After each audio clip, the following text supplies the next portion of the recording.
it's time to welcome our next guest. We are delighted to extend a warm welcome to Shri Gopal Krishna Agarwal, a prominent Indian political figure and economist known for his role as the national spokesperson for economic affairs within the Bharatiya Janata Party. He is also a distinguished fellow member of Institute of Chartered Accountants of India with a deep understanding of economic matters. He is recognized as an economic thinker, regularly contributing his insights to newspapers and financial journals. Mr. Agarwal is actively engaged in seminars and conferences to discuss and share his expertise on various economic topics. Additionally, he serves as a trustee and treasurer of the India Policy Foundation, highlighting his commitments to influencing public policy decisions and promoting research in India's policy landscape. His multifaceted contributions span politics, economics, and policy, making him a notable figure in India's socio-economic development. Please join us, sir, giving a warm and enthusiastic welcome to Shri Gopal Krishna Agarwal as we eagerly await his insights on G20 summits. Let's greet him with a resounding round of applause. Students, please give a huge round of applause. Welcome Shri Gopal Krishna Agarwal, sir. धन्यवाद।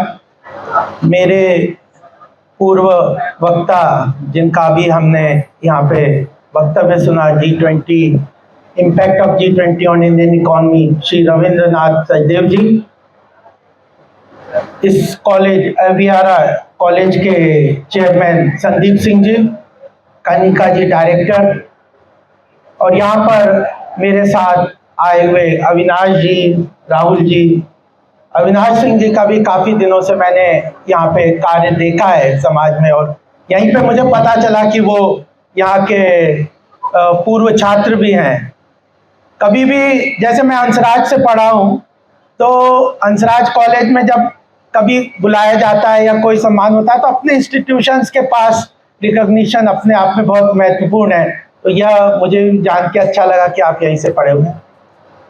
यहाँ पे उपस्थित media के बंधु, और अभी बहुत अच्छा आप दोनों ने संचालन किया, दोनों बच्चों ने बहुत अच्छा कार्यक्रम यहाँ पे किया, और यह विषय जो यहाँ पे आज चुना है यह भी बहुत महत्वपूर्ण है। साथियों, मैं अभी चेयरमैन साहब से पूछ रहा था, बात कर रहा था, मैंने पूछा ये एवियरा का क्या मतलब है। ये मेरा दूसरा मेरे ख्याल से कार्यक्रम है। एक बार मैं अरविंद गुप्ता जी के साथ भी डिजिटल इनिशिएटिव पे बहुत पहले आया था, लगभग मेरे ख्याल से 2015-16 की बात है शायद, हाँ 16 की। तो किस तरह से उस वक्त डिजिटल इंडिया इनिशिएटिव देश में नया शुरू हुआ था। प्रधानमंत्री का बहुत अपने आप में वह एक फ्लैगशिप प्रोग्राम की तरफ था, और हमने सुना भी होगा कि कई लोग उस वक्त बोल रहे थे कि डिजिटल इंडिया यहाँ पे सक्सेसफुल नहीं होगा, ट्रांजैक्शंस कैसे होंगे, यहाँ पे लेवल ऑफ एजुकेशन वगैरह कैसे है। लेकिन आज पूरा विश्व इस बात को मान रहा है कि डिजिटल इंडिया इनिशिएटिव ने जिस तरह से भारत की जन कल्याणकारी योजनाओं को महत्वपूर्ण तरीके से चेंज किया है, वह अपने आप में बड़ा ही महत्वपूर्ण योगदान है सरकार का। आज हम जिस विषय पे करेंगे उसके पहले मैं 2-3 बातें बच्चों आपसे जरूर करना चाहता हूँ। देखिए, यह एजुकेशन हब के रूप में इस इंस्टीट्यूशन को हम देखते हैं। एजुकेशन का मतलब क्या है, मैं 1-2 चीज आपसे पूछना चाहता हूँ। मेरे से एक बार किसी कॉलेज में गया था, एक स्वामी जी के पास में गया था, उन्होंने बातचीत करते हुए मुझसे पूछा कि सरस्वती जी की मूर्ति आपने देखी है तुमने? मैंने कहा हाँ। तो सरस्वती जी की मूर्ति के हाथ में हरदम एक पुस्तक होती है। पुस्तक का क्या मतलब है? वहां पे सरस्वती जी के पुस्तक के हाथ में जो पुस्तक है उसका क्या सिग्निफिकेंस है? तो मेरे ख्याल से यहाँ पे भी अगर मैं पूछूंगा तो ज्यादातर लोग कहेंगे कि she is the goddess of learning, और जो बुक्स है, किताब है, वो एजुकेशन का वी कैन से सिग्निफाई करती हैं। मैंने भी कहा स्वामी जी पुस्तक जो है लक्ष्मी या सरस्वती जी के हाथ में, वह बताती है कि वो ज्ञान एजुकेशन की देवी है, ज्ञान की देवी है। उन्होंने कहा नहीं, केवल यह बात नहीं है, जो किताब है सरस्वती जी के हाथ में वह यह बताती है कि एजुकेशन, वह सरस्वती जी की जो देवी है, goddess of education, is still learning. यानी एजुकेशन जीवन में हरदम चलते रहना चाहिए, हरदम चलता रहता है, और यह विद्यार्थी का एक बहुत महत्वपूर्ण पहलू है। और मुझे लगता है कि यह जो इंस्टीट्यूट जो न्यू बिगनिंग के रूप में यह जो शब्द है, यह जो हमें ध्यान में रहता है और एजुकेशन के ऊपर हब के रूप में काम करता है, तो मैं इसकी बधाई भी देना चाहता हूँ एजुकेशन इंस्टीट्यूशन। दूसरी बात मैं ये कहना चाहता हूँ बच्चों कि अगर हम इतिहास में जाएं, अगर हम भारत का इतिहास देखें, तो देश में जिन जिन लोगों ने भी अपने जीवन में कुछ ना कुछ प्राप्त किया है, उन्होंने बचपन में बहुत कम उम्र में संकल्प लिया है। और प्रधानमंत्री मोदी जी बहुत बार कहते हैं कि जीवन में संकल्प का, यानी विल पावर का, कमिटमेंट का बहुत महत्व है किसी के विकास के लिए, किसी के आगे बढ़ने के लिए। तो यह जो, और अगर इतिहास में हम देखें, अगर शिवाजी को देखें, भगवान राम को देख लें, वीर हकीकत राय को देखें, ऐसे भगत सिंह जी को देख लें, इन लोगों ने अपने जीवन में बहुत कम उम्र में प्रण किया है और जो संकल्प लिया है, तो संकल्प लेना भी बहुत जरूरी है।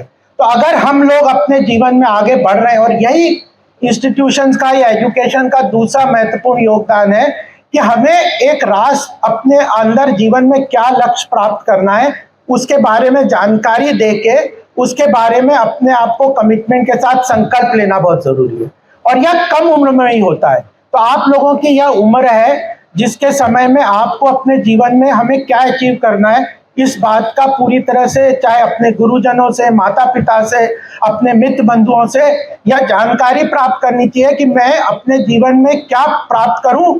उसके लिए कमिटमेंट के साथ, विल पावर के साथ संकल्प लें। और फिर दूसरी बात आती है कि उस लक्ष्य को प्राप्त करने के लिए हमें क्या क्या गुण चाहिए, वह बहुत जरूरी है। अगर हम स्पोर्ट्स में आगे बढ़ना चाहते हैं तो हमें स्पोर्ट्समैन की तरह अपना जीवन बिताना है। हमें अगर साइंटिस्ट बनना है तो उस तरह के गुण अपने अंदर अर्जित करने हैं। तो यह जो संकल्प, लक्ष्य को निर्धारित करना, उस लक्ष्य के लिए क्या गुण प्राप्त करना, उस लक्ष्य को गुणों को प्राप्त करने के लिए कंटिन्यूअस मेहनत करना, यह सफलता की एकमात्र कुंजी है। यह भी मैं आप सबको यह बताना चाहता हूँ, और यह बहुत महत्वपूर्ण है। आपके इस उम्र में यह चीज को ध्यान में रखना है। जितना भी आज इंटरनेट का जमाना है, डिजिटल इंडिया इतना इनिशिएटिव ले रहा है, ये जो एजुकेशनल प्रोग्राम्स हो रहे हैं या इस तरह के जो कार्यक्रम होते हैं, यह आपको एक्सपोज करने के लिए, आपको जानकारी देने के लिए, इंटरनेट में बहुत सारी जानकारी मिल जाती है। तो यह भी बहुत जरूरी है हमारे जीवन में लक्ष्य करने के लिए। एक बात और मैं कहना चाहता हूं कि जब हम जीवन में आगे बढ़ते हैं तो हम गंगा के पास है, हमें पानी चाहिए, गंगा बह रही है, पानी चाहिए, तो हमें अपनी पात्रता बढ़ानी है। कितना हमें गंगा जल मिलेगा, हम जितना बड़ा पात्र लेते ले जाएंगे।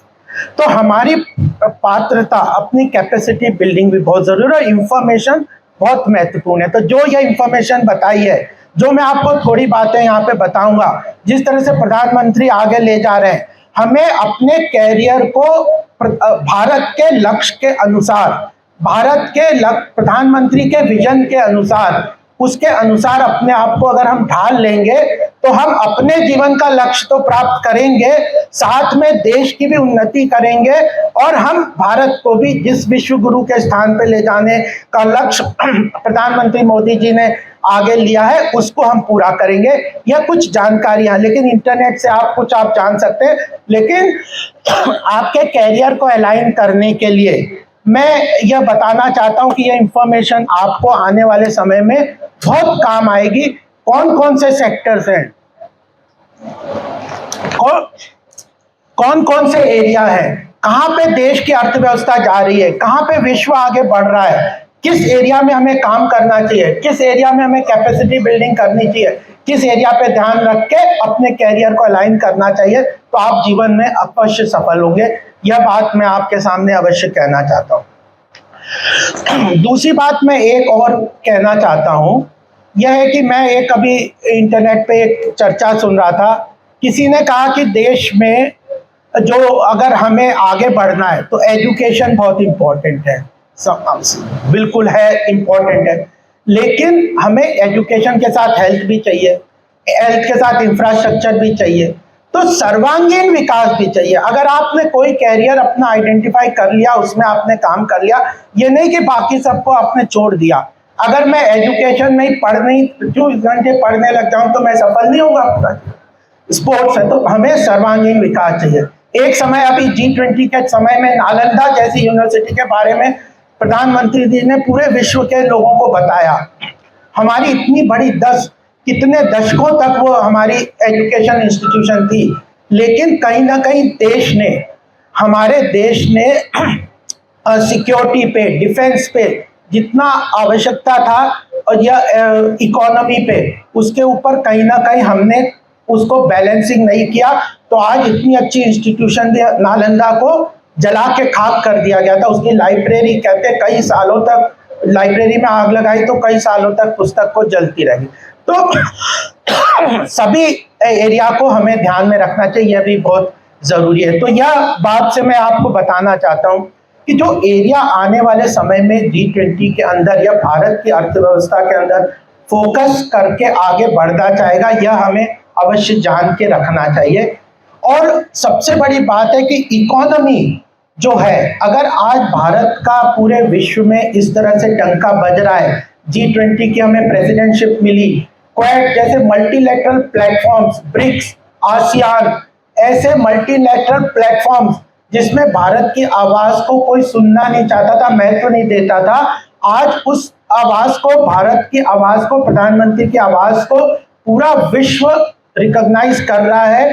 क्यों? क्योंकि आर्थिक रूप से विश्व मानता है कि आने वाले 1-2 दशक में भारत, जो विश्व की अर्थव्यवस्था है, वो भारत की तरफ बढ़ने वाली है। चाहे FDI की, अभी रविंद्र जी ने बताया, FDI की बात कर लो, फास्टेस्ट ग्रोइंग इकोनॉमी की बात करो, इन्फ्लेशन, रिसेशन के बाहर हम जाके आगे निकल गए हैं। तो इसमें अर्थव्यवस्था से, आर्थिक रूप से जब भारत मजबूत होगा, आर्थिक रूप से मजबूती भारत की हो रही है, उसके कारण आज विश्व हमारी बात सुन रहा है। उसके अंदर प्रधानमंत्री जी ने 2-3 चीजें हमारे ध्यान में अवश्य लाई है, जो कि अंडरलाइन करके मैं आपके सामने बताना चाहता हूं। वो ये है कि कौन कौन से एरियाज हैं जिसमें आपको अपना कैरियर अलाइन करना चाहिए, जिसके अंदर भारत आगे बढ़ रहा है, जिसके अंदर काम कर रहा है। उसमें 2 एरिया है जिसपे प्रधानमंत्री और देश के, क्योंकि मैं नीति निर्धारण वगैरह के कार्यों में भी सरकार की तरफ से, पार्टी की तरफ से काम करता हूँ। ये 2-3 एरिया है जिसमें अगर हम अपना कैरियर अलाइन करते हैं तो हम बहुत अच्छी तरह से आगे बढ़ सकते हैं। एक है नॉलेज इकोनॉमी, यानी अगर आप इस साल का बजट देखेंगे और उसी के अंदर अंडरलाइन करते हुए प्रधानमंत्री जी ने भी G20 में काफी बातें कही है। और जो दिल्ली डिक्लेरेशन, आपको कहीं भी हिंदी इंग्लिश में एकदम इंटरनेट पे जाके देखेंगे तो मिल जाएगा। दिल्ली डिक्लेरेशन में भी 2 चीजों पे फोकस है। एक है नॉलेज इकोनॉमी में, यानी देश की अर्थव्यवस्था में कौन से सेक्टर आगे बढ़ेंगे। अगर वो सेक्टर आगे बढ़ेंगे तो वो है artificial intelligence, blockchain technology, 5G spectrum. आज ही मैं सवेरे अखबार में पढ़ रहा था कि इंडिया का इनिशिएटिव 5G और 6G जो स्पेक्ट्रम के अंदर आने वाले समय में बहुत तेजी से, उसके अंदर सरकार इन्वेस्टमेंट भी बहुत कर रही है, उसके अंदर सरकार नए इनिशिएटिव भी ला रही है, बजट के अंदर भी बहुत से प्रावधान कर रही है। तो आर्टिफिशियल इंटेलिजेंस, डिजिटल इंडिया के अंतर्गत जो इंटरनेट है, जो कनेक्टिविटी है विलेज लेवल पे, इन सब क्षेत्र में बहुत काम कर रही है। तीसरा चीज है कि ब्लॉकचेन टेक्नोलॉजी, ये नए, इनको आप समझ सकते हैं आराम से, इनमें बहुत ज्यादा इन्वेस्टमेंट भी आएगा, इसके अंदर ग्रोथ भी आएगा। उसके अंदर ग्रीन हाइड्रोजन, रिन्यूएबल एनर्जी, इनके अंदर ये सारे नॉलेज इकोनॉमी, जैसे startup ecosystem, stand up ecosystem, app develop करने की बात है, इन सब क्षेत्र में बहुत ज्यादा देश की प्रगति आगे बढ़ने वाली है, देश की इकोनॉमी इन चीजों में आगे बढ़ने वाली है। इन क्षेत्रों में अपना कैरियर लेना चाहिए। और दूसरा, जो G20 का अंदर इनिशिएटिव है जो प्रधानमंत्री का, वह है कल्चरल इकोनॉमी का। आप देखिए अभी G20 का ये मेरे ख्याल से 17वां ये जो कार्यक्रम था, ये जो भारत में हुआ, इसके अंदर इससे पहले अगर कोई कार्यक्रम पूरे विश्व में कहीं भी हर देश में हर साल होता है, मात्र 12 जगहों पे सबसे ज्यादा चाइना ने किया था। इस बार प्रधानमंत्री के इनिशिएटिव पे पूरे देश में 60 जगहों पे G20 के यह कार्यक्रम हुए और उसमें 1 लाख से ऊपर लोग पूरे विश्व से आए, अलग अलग जगहों पे अलग अलग सिटीज में उन्होंने पार्टिसिपेट किया और वहां पे प्रधानमंत्री जी ने शोकेस किया कि भारत का ऐतिहासिक गौरव जो है, चाहे वो art, culture, music, dance, festival, food, architecture, tourism, यानी यह क्षेत्र में भारत ग्लोबल लीडरशिप के स्थान पे पुराने समय में रहा है। इसकी बहुत बड़ी धरोहर हमारे देश में। Cultural economy will drive India's economy and we will lead the world in this cultural economy. Knowledge economy एक चीज है, कल्चरल इकोनॉमी उसमें हम सब ये बहुत छोटे, अभी हमने कितना अच्छा डांस देखा, सिंपल चीजें, आर्ट, कल्चर, म्यूजिक। अभी मैं केरला से आ रहा हूँ, कल रात को मैं आया, वहां पे इतना अच्छा उन्होंने कथकली, मोहिनीअट्टम, इस तबले का जो वादन है और किस तरह कलरिए पट्टू का पूरा प्रेजेंटेशन उन्होंने हमारे सामने किया था। तो ये जो आर्ट, कल्चर, फूड, फेस्टिवल, कितने तरह के खाने हैं, फेस्टिवल, हम कितनी तरह के फेस्टिवल मनाते हैं, कितने तरह के हमारे मंदिर, आर्किटेक्चर है, ग्लोबल लीडरशिप हमारे पास। कोणार्क का पूरा मंदिर G20 में उसका बैकड्रॉप पे 24 पत्थर के जो व्हील्स है यानी चक्र के ऊपर पूरा मंदिर ऊपर उठा हुआ था। तो हमारा आर्किटेक्चर, तो इन चीजों में भारत का बहुत अच्छा विश्व में उसकी कैपेसिटी थी। उन चीजों को भी हम अपने कैरियर में अगर अपनाते हैं, art, music, culture, festival, food, languages की बात यहाँ पे शायद बात आई थी, तो ये लैंग्वेजेस हमारी डिफरेंट तरह की है। तो कल्चरल इकोनॉमी, नॉलेज इकोनॉमी में अगर हम कैपेसिटी बिल्ड करते हैं तो हमारे आने वाले कैरियर को भी बहुत बढ़िया आगे तेजी से मिलेगा। और जब मैंने ये कहा था कि हम कई बार हम भी सोचते हैं कि किसी भी चीज से देश में कोई इनिशिएटिव हो रहे हैं, वर्ल्ड में कोई इनिशिएटिव हो रहे हैं, तो हमको क्या मिला, तो हम जितना पात्र लेके अपनी कैपेसिटी बिल्ड करेंगे उतना हम आगे बढ़ेंगे। तो मुझे लगता है कि यह चीज हमें ध्यान में रखनी चाहिए। G20 अपने आप में बहुत बड़ा इनिशिएटिव है, भारत की इकोनॉमी को ग्लोबल लेवल पे ये स्टैब्लिश करेगा। ये 2 क्षेत्र जो मैंने बताए हैं, इसके अंदर बहुत सारे इनिशिएटिव इस G20 के अंदर प्रधानमंत्री ने कई तरीके से लिए हैं और वह इस बात को भी मानते हैं कि भारत अगर विश्व गुरु के स्थान पे जो हम लोग सोचते हैं कि 2047 में पहुंचेगा, तो उसमें आर्थिक विकास, आर्थिक मजबूती भारत की बहुत महत्वपूर्ण तरीके से उसका योगदान रहेगा। इन चीजों के अलावा जो G20 का एक इनिशिएटिव, 2 चीजें मैं आपको G20 में और बताना चाहूंगा, वो आपको जरूर पढ़ना चाहिए। ये जो डिजिटल पब्लिक इंफ्रास्ट्रक्चर है, यानी जो जन कल्याणकारी योजनाओं के अंदर, चाहे वैक्सीन के अंदर ऐप का हम इस्तेमाल करते हैं या जो जनधन अकाउंट के अंदर जो डायरेक्ट बेनिफिट ट्रांसफर के अंतर्गत हम फिनटेक के अंदर बहुत सारे इनिशिएटिव जो लेते हैं, इन सब चीजों पे ये डिजिटल पब्लिक इंफ्रास्ट्रक्चर यानी जन कल्याणकारी योजनाओं में कैसे टेक्नोलॉजी का समावेश कर 140 करोड़ की देश की जनसंख्या को हम लाभ पहुंचा सकते हैं और साथ में उसके डेवलपमेंट के अनुसार कैसे हम देश के लिए और अपने लिए वेल्थ क्रिएट कर सकते हैं। इसके अंदर पूरा चैप्टर है, पूरा दिल्ली डिक्लेरेशन के अंदर 2 महत्वपूर्ण विषय हैं जो आपको पढ़ने चाहिए। जितना आप पढ़ोगे, जितना आप समझोगे, जितना आप जानकारी प्राप्त करोगे, उतना आप अपने आप से अपने कैरियर को अलाइन करेंगे। डिजिटल इकोनॉमी वर्किंग ग्रुप का पूरा उसमें चैप्टर है, कैसे काम कर रहा है global partnership for financial inclusion. मैं बता रहा हूं कि 2020 में G20 के लिए चाइना में था और मैं भारत की तरफ से रिप्रेजेंटेटिव की तरह उसमें ऑफशूट एक प्रोग्राम था G20 का चोंगपिन में, वहां गया था। और वहां पे जिस तरह से जनधन अकाउंट और ये जो आधार कार्ड और ये डिफरेंट एप्स के माध्यम से जो जन कल्याणकारी योजनाएं, जो फाइनेंशियल इंक्लूजन का प्रोग्राम सरकार कर रही है, उसके बारे में पूरा प्रेजेंटेशन हम लोगों ने किया था। तो उस समय उसको इतना रिकॉग्निशन मिला था। तो मुझे लगता है कि यह जो डिजिटल पब्लिक इंफ्रास्ट्रक्चर, नाम कई बार हमें बड़ा लगता है कि बहुत बड़ा है, बहुत सिंपल बात है। टेक्नोलॉजी का इस्तेमाल करते हुए जन कल्याणकारी योजनाओं को आम जनता के हित में हर व्यक्ति को, समाज के, देश के हर व्यक्ति तक उसको लाभ कैसे बिना करप्शन, बिना भ्रष्टाचार, बिना लीकेजेस के पहुंचाए, इस पूरी की टेक्नोलॉजी को भारत ने बहुत अच्छी तरह से डेवलप किया। पूरा वर्ल्ड, आज ही मैं देख रहा था कि वर्ल्ड बैंक ने अभी 2 दिन पहले रिपोर्ट दी है कि जो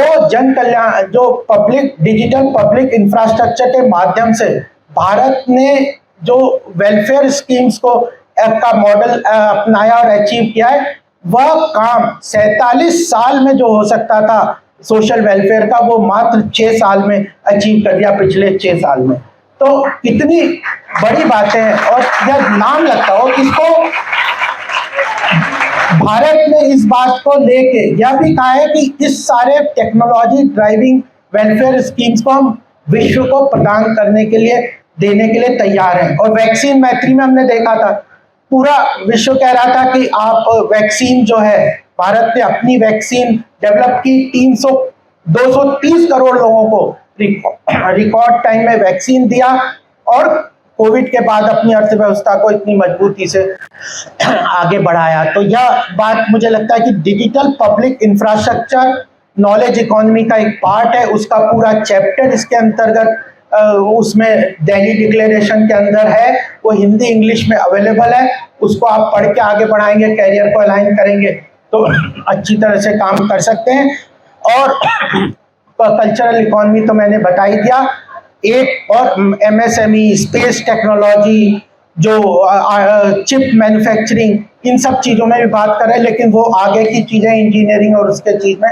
लेकिन मुझे लगता है कि हमारा सौभाग्य है, हम ऐसे समय में अमृत काल, जो प्रधानमंत्री कहते हैं कि अमृत काल के इस ऐतिहासिक मौके पर हम हैं, जब हम अपना जीवन आगे बढ़ाने, हम जीवन में आगे बढ़ रहे हैं। तो ऐसा अमृत काल जो हमारे सामने है, हमारा भारत का बहुत उज्जवल भविष्य है। हम collective will power, collective effort से उसको जरूर अचीव करेंगे। और कभी भी ये नहीं हो सकता कि सरकार ये केवल करेगी, हम उसमें पार्टिसिपेट नहीं करेंगे। हम सबको सामूहिक रूप से प्रयास करना है, कैपेसिटी बिल्ड करना है, स्किल डेवलपमेंट करना है, रिसोर्स जनरेट करना है, अपने आप को, आसपास के लोगों को साथ में लेके चलना है, तो हम अपना लक्ष्य भी पूरा करेंगे। तो यही मैं आपको G20 के इनिशिएटिव के बारे में बताना चाहता हूँ। ये अपने आप में भारत के लिए बहुत महत्वपूर्ण है। एक आप यही देखो कि इसके अंदर जो इंडिया, मिडल ईस्ट, यूरोप का जो रोड लिंक है, अकेला वो 5000 किलोमीटर का रोड लिंक भारत बना रहा है, जिसमें यहाँ से सीधा भारत से यूरोप तक रेल, एयरवेज, वाटर और रोड एंड रेलवेज, इन तीनों के कॉम्बिनेशन के साथ जो एक मैन्युफैक्चरिंग के लिए या ट्रांसपोर्टेशन के लिए जो इकोनॉमिक कॉरिडोर बन रहा है, वो अकेला भारत की अर्थव्यवस्था को बदल देगा। तो हमें इस आत्मविश्वास और स्वाभिमान को भी साथ में लेके चलना था, यही मैं बताना चाह रहा था। मैं चाह रहा हूँ कि जो आखिर बात यह है कि अल्टीमेटली हमारा देश प्रगति कैसे करेगा। तो मैं यह बात आपके सामने 2 पंक्तियों के माध्यम से कहना चाहता हूँ कि राष्ट्रभक्ति ले हृदय में, हो खड़ा यदि देश सारा, संकटों को मात कर यह राष्ट्र विजयी हो हमारा।